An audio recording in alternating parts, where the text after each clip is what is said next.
Hi, my name is Matthijs Dierckx. I'm a music composer and sound designer for games.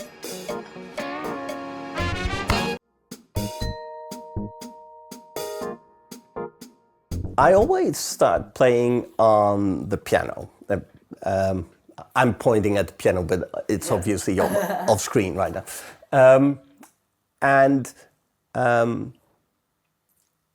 I've been playing the game for a while, and then in my head, this forest feels like a certain melody, and I start playing on the piano. And at one point, I can play for hours and hours, just improvising. And then at some point, it's like, oh, this feels like this could support the atmosphere during a walk in the forest. And then I explore that melody more and more. And when I'm satisfied, then I come here and start putting it into the computer. And I spend a lot of time finding the right instruments with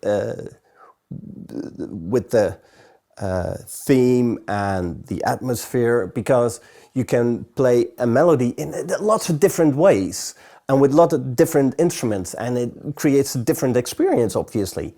So that's basically then what I do. And then I create a first version, I put that in the game, and I play a forest level, for instance. In our game, you have to create the world, and then you have to look for a forest. So it's rather time consuming.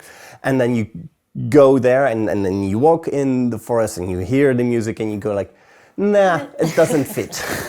And then you go back to the piano, and it all starts all over again. Could you compose music for a game that you couldn't play because you hate it? Just between us. Good question. I think I could. But then basically the main theme, but in-game music would be difficult, would be really difficult. Yeah. Somebody else will place it in the game. Yeah, it's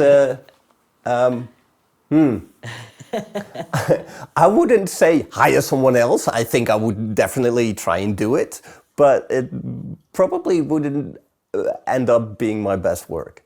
No. I can imagine. Yeah, I totally see by the way that you created that playing is big part of the magic. Yeah.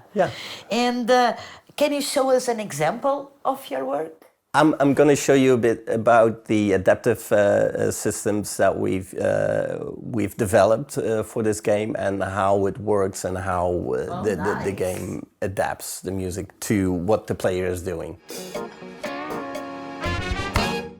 In the most complex variant, we use 5 different tracks. One of them is the basic track. It plays continuously for its full length. In this case, it's 3 minutes something. And we're adding different layers, mixing them in to make it sound more exciting, or when the player is in danger, or what I like to call give them a musical reward when they're doing something okay. And we use some of the traditional method. You know, this is for instance percussion when the player is in danger, but the rest is not just, you know, like a different instrument. It's a different add-on.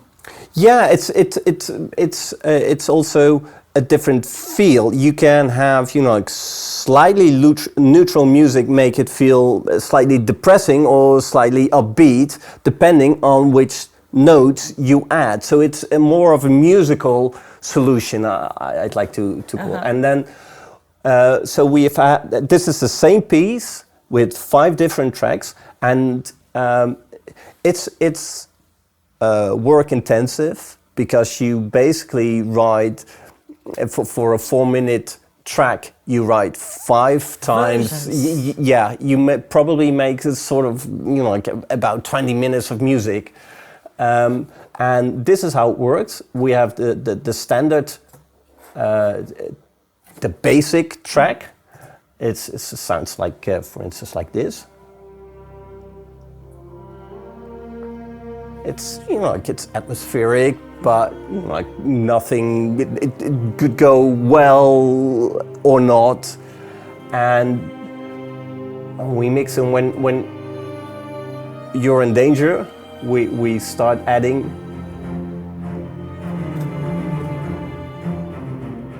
a different layer. You feel it there, you feel it more the rush, yeah, right? Yeah. Yeah. And when you're in complete danger, we sort of take down the middle bit more, and then we're adding some percussion. You are going to die here. But if you survive, we can fluidly mix in and go back to just the basic track. And you survive, so we're gonna reward you with some extra happiness. And if you're doing really well, then the game celebrates you. Yeah. And so we can mix and match these, and this is a system we use to put the audio in the game. So I put these 5 layers of music into the game, and then I have to tell the game when to use the so you program a bit as well, you code. It's I wouldn't call this coding, but it's close to it. Basically what I do is we have a couple of defined a couple of scenarios called, you know, like basic, dangerous, crisis, stuff like that, and I tell the system if the player is in a scenario called dangerous when he's fighting, we want the middle layer play on with a volume of 70, the first one of 35. So I give them the different volumes that should be played during that scenario.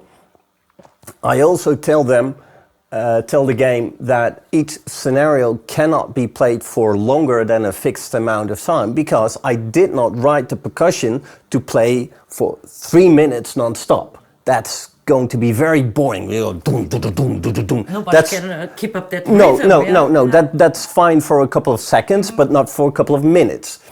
So it says, for instance, you the max duration says, you know, like 30 seconds, and then you go back one scenario. We do this for every scenario, and then we import it all into the game, and then basically it's, you know, like. This is Unity, this is the game engine, or the tool in which we built the game.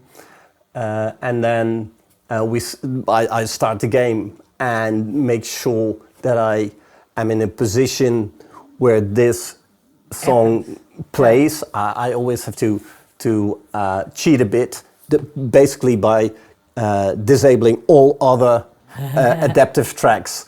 And then I start playing and see and feel if it actually works the way it should be working. How long did it take you to create this score? All this game together, all these pieces of music and hours and hours. It's long. It has been 5 years. Are you still updating it? No. I'm currently not creating additional music for the game, because there's a lot of music in the game already. But the game itself is being updated, and with bug fixes, but also new content, and you know, like incorporating player feedback. And sometimes I have to adjust the audio for it every now and then. But yeah, all in all, it took 5 years, and it's. But I'm. It's like a relationship. Yeah, it is, and with the ups and downs, because sometimes you really go like, oh, I've been written a piece of music, a good piece of music for almost a month, because you're stuck, but that's the disadvantage of not having been to music school, I sometimes lack the tools to get myself over a bump, a creative bump, or something, you know. I've got something in my head, and I need to have that as a composition working, and then it's just not working. It's just not coming out as I hear it in my head. And I think, you know, when I'm talking to classically schooled composers, they seem to have a more sort of a set of tools to circumvent these hiccups. So I need to talk to them. I have to. But you have the telephone number. Yeah. I have, and sometimes I do. But mostly I talk to them about technical stuff, and sometimes about, you know, like when you encounter stuff that you go, how do you solve this? Why does this not work? And then I phone, you know, like really experienced game composers. You just do that. And, oh yeah, okay. But I always like to try and find out myself. But, you know, like, it's always great to know that you can have other people help you. Yeah, of course. I hope you enjoyed this episode. Don't forget, there's more to watch.